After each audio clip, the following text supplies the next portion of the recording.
budget policies and deficits at the state level. The federal government's inability to control its deficit for any long period of time contrasts greatly with the state governments. As shown in Chapter 1, state government budgets are almost always in balance, with no net deficit at the state level in most years. Why is this? Uh, Most likely because every state in the Union except Vermont has a balanced budget requirement, BBR, that forces it to balance its budget each year.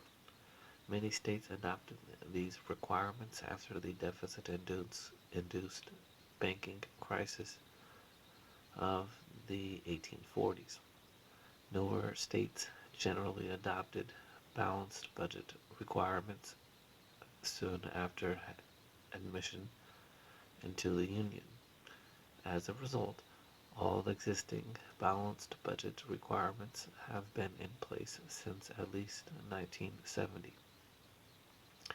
Balanced budget requirements are not the same in all states. However, roughly two-thirds of the states have ex post balanced budget requirements, meaning that the budget must be balanced at the end of a given fiscal year.